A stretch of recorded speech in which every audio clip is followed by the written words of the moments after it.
अगर तुम एक दिन में 2 घंटे देते हो, तुम्हारे यहाँ पर 100 घंटे का बैकलॉग है ना।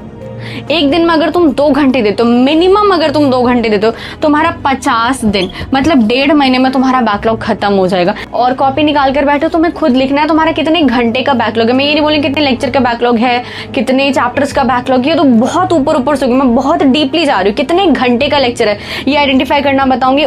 हर साल नीट और जेईई में लाखों एस्पिरेंट्स बैठते हैं, बट फिर भी सिलेक्शन रेशियो जो है वो बहुत ही कम है। नीट में देख ले लेस देन 1% बच्चे सेलेक्ट होते हैं, जबकि 24 लाख प्लस स्टूडेंट्स अपीयर करते हैं नीट के एग्जाम में एवरी ईयर। तो क्या जिन बच्चों का सिलेक्शन हो जाता है उनको कभी बैकलॉग नहीं आता, या जो बच्चे ऑल इंडिया रैंक 1 लेकर आते हैं उनको कभी बैकलॉग नहीं होता? बैकलॉग तो सभी के पास होता है, किसी का 1 दिन का होता है, किसी का 1 महीने का होता है, किसी का 1 वीक का होता है। बट फिर भी बैकलॉग होने के बावजूद भी बच्चे ऑल इंडिया रैंक 1 कैसे ले आता है, या बैकलॉग होने के बावजूद भी बच्चे मेडिकल कॉलेज में कैसे? या आपका क्वेश्चन मुझसे नहीं हुआ दीदी आपका बैकलॉग आया नहीं, मेरा भी बैकलॉग आया, मेरी भी तबीयत खराब हुई है, मेरी भी फैमिली में कुछ ऐसे इशूज आए कि लेक्चर्स का बैकलॉग रह गया, क्वेश्चन प्रैक्टिस का बैकलॉग रह गया। तो क्या आज मैं मेडिकल कॉलेज में हूँ? मैं तो मेडिकल कॉलेज में अभी 2nd ईयर में हूँ। तो ऐसा क्या है जो कि बैकलॉग तो हर बच्चों को आता है, हर प्रिपेयरिंग एस्पिरेंट को आता है, बट फिर भी कुछ सिलेक्शन या कुछ ratio of students he medical college में जा पाते हैं। दैट इज कि जो बच्चे आज मेडिकल कॉलेज में हैं उनको बैकलॉग को टैकल करने का करेक्ट वे पता है, उनको पता है उनको कितने का बैकलॉग, उनको पता है उनको बैकलॉग को कैसे मैनेज करना है, उनको पता है उनको करंट सिलेबस को कैसे मैनेज करना है, उनको पता है बैकलॉग को मैनेज करते के साथ साथ उसके रिविजन को कैसे टाइम देना है। So, hey everyone, Beauty this side, currently a 2nd year MBBS student at Lady Hardinge Medical College। आज का जो वीडियो है वो इसी के बारे में है, let's destroy backlog this Diwali.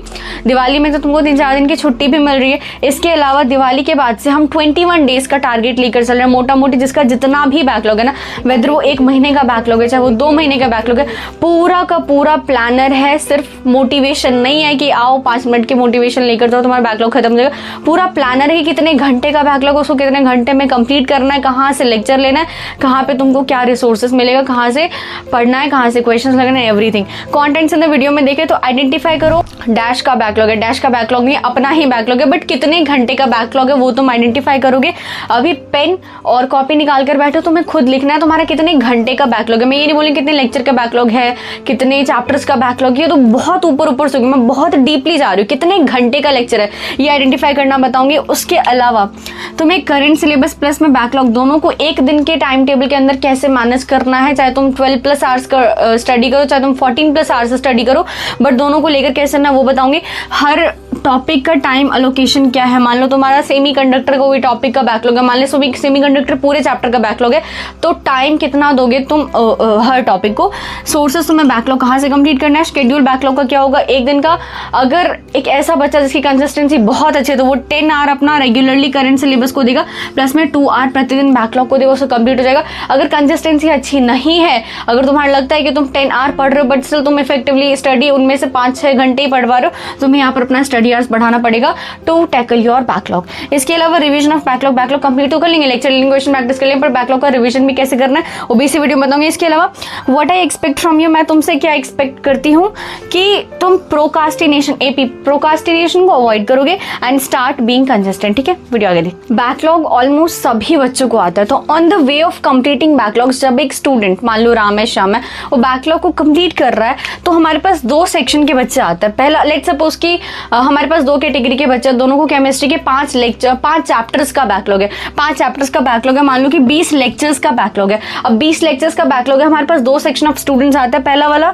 जो कि 90% बच्चे यही करते हैं, वो बैकलॉग कंप्लीट कर लेंगे क्योंकि उनको लगता है कि अगर हम इलेक्ट्रोस्टैटिक पोटेंशियल एंड कैपेसिटेंस नहीं पढ़ेंगे तो करंट इलेक्ट्रिसिटी कैसे समझ में आएगा, अगर हम हाइड्रोकार्बन नहीं पढ़ेंगे तो हमको जीओसी कैसे समझ में आएगा, या हम हाइड्रोकार्बन नहीं पढ़ेंगे तो हम हेलोजन्स क्यों पढ़ सकते हैं। वो ये वाले कॉन्सेप्ट के बच्चे। ऐसा नहीं होता है, मैंने 11th ना पढ़ के 12th पढ़ी थी, मुझे 12th समझ में आई थी, जहां नहीं समझ में आया था वहां पे टीचर्स बता देते हैं। तो वो जो उस माइंडसेट के बच्चे जिनका वो बैकलॉग करेंगे, करंट सिलेबस नहीं करेंगे, जिनका कि सिलेक्शन नहीं होगा। हमारे पास दूसरा कैटेगरी ऑफ बच्चा आता है, वो बैकलॉग कर लेता है, करंट सिलेबस भी ले दे गधे की चाल में वो कर ही लेता है, लेकिन सिलेक्शन उनमें भी 99% ऑफ द स्टूडेंट्स का नहीं होता, बस 1% ऑफ द स्टूडेंट का ही होता है। ऐसा क्यों, बैकलॉग भी कर लिया, करंट सिलेबस भी कर लिया। बहुत सारे बच्चे का तुमने भी देखा होगा कि बहुत सारे बच्चे बोलते थे हमारा सिलेबस तो सारा कंप्लीट था, बैकलॉग भी हमने मतलब घिस घिस के किसी से कंप्लीट कर लिया था, करंट सिलेबस भी ले आया था ट्रैक पे, बट स्टिल हमारा सिलेक्शन हुआ।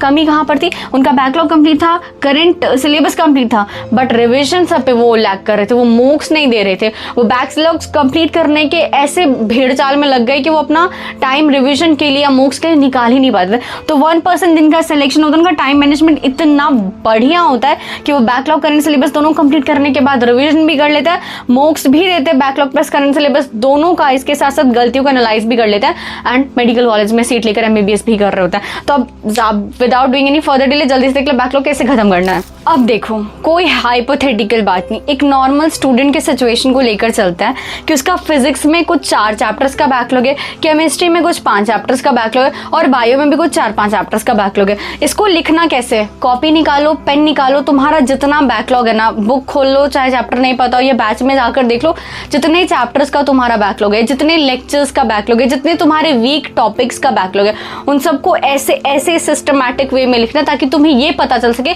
तुम्हारा कितने घंटे का बैकलॉग है। ठीक है, हाइपोथेटिकली मानने से, सुपरफिशियली मानने से कि मेरा 2 लेक्चर का बैकलॉग है, 2 चैप्टर का बैकलॉग है, तुम्हें समझ में ही नहीं आएगा तुम्हें कितना पढ़ाई करना है, तुम्हें एक दिन में अपने बैकलॉग को कितना टाइम देना है। एंड में तुम्हारा ना बैकलॉग कंप्लीट होगा, ना करंट सिलेबस को तुम टाइम दे पाओगे और इस जो रेस चल रही है ना नीट एस्पिरेंट्स के, इसमें बहुत पीछे रह जाओगे।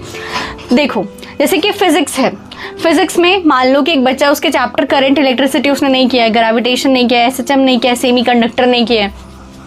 केमिस्ट्री मान लो किसी बच्चे ने IU पैक नहीं किया है, आइसोमेरिज्म नहीं कर रखा, उसने GOC नहीं कर रखा, हाइड्रोकार्बन नहीं कर रखा, हेलोइनकेन्सन, हेलोअरिन्स, इतना सारा ऑर्गेनिक केमिस्ट्री के चैप्टर्स नहीं कर रखे, तो क्या करे? डिप्रेशन में नहीं जाना, हर चीज का सोल्यूशन है। अगर बैकलॉग बना है तो अपने करंट स्टडी आवर्स को बढ़ाना पड़ेगा, इजीली शेड्यूल के साथ बैकलॉग खत्म हो जाएगा।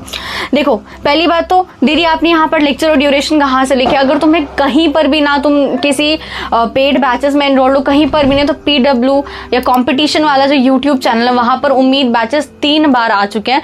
आई गेस मैंने जो प्लानर दिया हुआ है ये आज से 3 साल पहले जो उम्मीद बैच आया था उसके हिसाब से, जहां पर फिजिक्स अलग सर ने पढ़ाया था, ऑर्गेनिक केमिस्ट्री पंकज सर ने पढ़ाया था। तुम्हें जहां से जो लग रहा है कि ये प्लानर मेरा रफ है, तुम्हें अपना ट्रूली प्लानर बनाना जो कि तुम्हारे ऊपर, तुम पर वर्क करता है। ठीक है, अब जैसे कि करंट इलेक्ट्रिसिटी अलग सर ने पढ़ाया था, 6 घंटे के 2 लेक्चर्स लिए। उम्मीद बैच एट कॉम्पिटिशन वाला वहां पे 2 लेक्चर्स लिए थे, 12 घंटे में लेक्चर्स खत्म करवा दिए।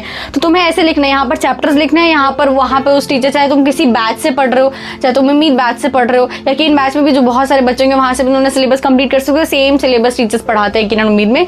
नंबर ऑफ लेक्चर्स यहाँ पर लिखना है, ड्यूरेशन यहाँ पर लिखना है कि उन टीचर्स ने कितने टाइम में लिया है। अब दीदी फिजिक्स का 6 घंटे का लेक्चर से 8 घंटे में, नहीं भाई, आदत डालो, तुम 6 घंटे के लेक्चर्स को 2x में देखने की आदत डालो। ठीक है, इसके अलावा क्वेश्चन प्रैक्टिस तुम्हें हर चैप्टर में 2 आर की, मैं तुम्हें बोल रही हूँ इतना ऐड करना है, सिर्फ लेक्चर लेने से काम नहीं चलेगा। जैसे करंट इलेक्ट्रिसिटी 2 लेक्चर है, 12 घंटे का लेक्चर है, ग्रेविटेशन 7 आवर्स का लेक्चर है, SHM 7 आवर का लेक्चर है, सेमीकंडक्टर 7 आवर का लेक्चर है जो कि MR सर ने पढ़ा रखा है, बहुत ही वंडरफुल पढ़ा रखा है। मैंने सेमीकंडक्टर यकीन बैच में थी बट मैंने वहां से नहीं पढ़ा था, उम्मीद के 1 शॉट से पढ़ा था। 7 आवर का सेमीकंडक्टर MR से पढ़ लेते तो कुछ और पढ़ने की जरूरत नहीं है। इसके अलावा 2 आवर्स का क्वेश्चन प्रैक्टिस हम करेंगे। टोटल फिजिक्स का जो इतना सारा बैकलॉग है, ये बैकलॉग मेरा ओवरऑल रफली 40-45 घंटे का बैकलॉग है। तो मुझे इतना पता लगे मेरे पास यहाँ पर 40-45 घंटे का फिजिक्स का बैकलॉग है। केमिस्ट्री का बैकलॉग देखते हैं, IU पैक 2 आवर का लेक्चर है जो पंकज सर ने उम्मीद बैच में करा। आइसोमेरिज्म 4 आवर का, GOC 8 आवर का, हाइड्रोकार्बन 9 आवर्स का, हेलोइनकेन्सन, हेलोअरिन 6 आवर्स का। सब में क्वेश्चन प्रैक्टिस हमें खुद की तरफ से करना है। क्वेश्चन प्रैक्टिस कहाँ से करना है?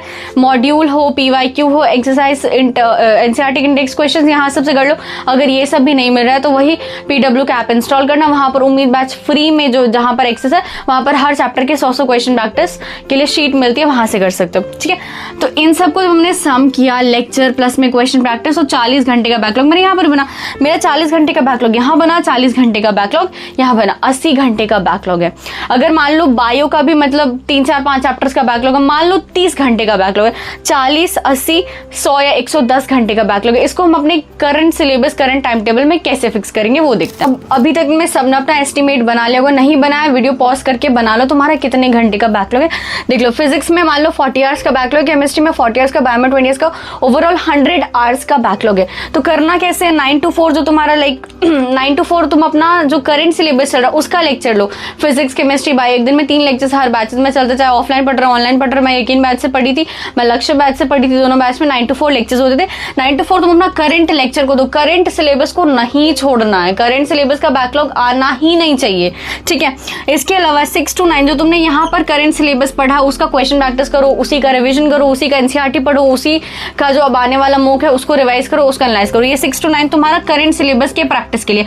इसके बाद 6 to 9 बीच में जो ब्रेक मिल रहा है ना, वो ब्रेक है तुम्हारा, उस ब्रेक में तुम कुछ भी करो, मुझे नहीं पता। लेकिन 10 to 12 रात को 10 to 12 2 आवर जो है तुम्हारा बैकलॉग डेडिकेटेड होना चाहिए। बैकलॉग में 1.5 घंटे लेक्चर लेना है और आधा घंटा क्वेश्चन प्रैक्टिस करना है, ठीक है। ये रहा तुम्हारा। अब मान लो अगर तुम एक दिन में 2 घंटे देते हो, अगर तुम एक दिन में 2 घंटे देते हो, तुम्हारे यहाँ पर 100 घंटे का बैकलॉग है ना। एक दिन में अगर तुम 2 घंटे देते हो, मिनिमम अगर तुम 2 घंटे देते हो, तुम्हारा 50 दिन मतलब 1.5 महीने में तुम्हारा बैकलॉग खत्म हो जाएगा। एंड ट्रस्ट मी, अगर तुम इस चीज को ना गिनकर 1 वीक भी कर लेते हो ना, अगर तुम 1 वीक भी हर रोज अपने बैकलॉग को 2 घंटे देते हो अपने करंट सिलेबस के साथ साथ, तो तुम्हारा बैकलॉग तुम खुद खत्म कर दोगे। इसके अलावा तुम्हें और कोई मोटिवेशन की जरूरत नहीं है। तो बस वीडियो बंद करो, अपना प्लानर बनाओ, अपना बैकलॉग लिखो और कॉमेंट में लिख के जाना कि हाँ दीदी हम हर रोज एक्स्ट्रा 2 आवर्स या 3 आवर्स से जो और भी ज्यादा डेडिकेटेड है 4 आवर्स जरूर पढ़ेंगे, ताकि हम अपना बैकलॉग जल्दी जल्दी खत्म कर सके। मिलते हैं नेक्स्ट वीडियो में, बाय।